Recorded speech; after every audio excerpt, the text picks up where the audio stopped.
జై తెలంగాణ అందరికీ నమస్కారం. గత 36 రోజులుగా భారతదేశంలో అనేక మంది విద్యార్థులు నిరుద్యోగ యువత చేస్తున్నటువంటి ఉద్యమం విజయం సాధించింది. వారు అనుకున్నట్టుగానే కేంద్ర మంత్రి ధర్మేంద్ర ప్రధాన్ గారిని రాజీనామా చేయడానికి కేంద్ర ప్రభుత్వం ముందుకు పంపించింది. మరి ఈ సందర్భంలో విద్యార్థులందరికీ కూడా నేను మనస్ఫూర్తిగా శుభాకాంక్షలు తెలియజేస్తా ఉన్నాను.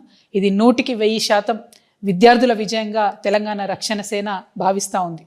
మరి విద్యార్థుల విజయాన్ని కంప్లీట్గా తన ఖాతాలో వేసుకోవడానికి మన రాష్ట్ర ముఖ్యమంత్రి గారు రేవంత్ రెడ్డి గారు ప్రయత్నం చేయడం అన్నది నిజంగా చాలా సిగ్గుచేటు.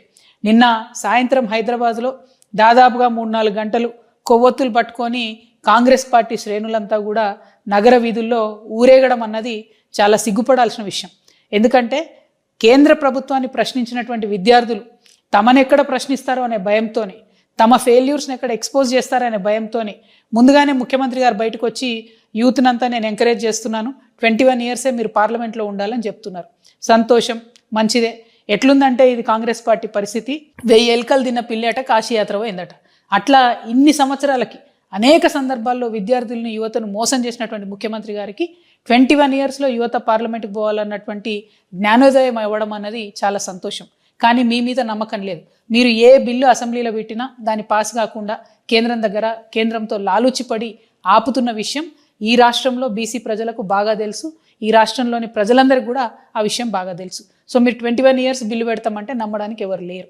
అదేవిధంగా మీరు యువతకి ఇచ్చిన అనేక హామీలు, అది 2 లక్షల ఉద్యోగాలు అయితే ఏంటిది, నిరుద్యోగ భృతి అయితే ఏంటిది, జాబ్ క్యాలెండర్ అయితే ఏంటిది, ఆఖరికి స్కూల్ పిల్లలకు కనీసం ఇవాళ యూనిఫామ్ లేనటువంటి పరిస్థితి ఉంది. బ్రేక్ఫాస్ట్ పెడతామన్నారు, అది పెట్టకుండా ఉన్నటువంటి పరిస్థితి ఉంది. ఫీ రియంబర్స్మెంట్ ఇస్తామన్నారు, అది ఇయ్యనటువంటి పరిస్థితి ఉంది.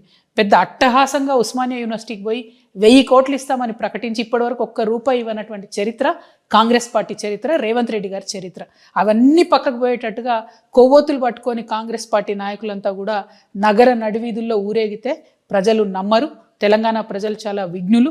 ఖచ్చితంగా సమయం సందర్భం వచ్చినప్పుడు ఇదే విద్యార్థి లోకం, ఇదే యువలోకం అంతా కూడా మీ ప్రభుత్వాన్ని దించుతారనే విషయాన్ని నేను తెలియజేస్తా ఉన్నాను.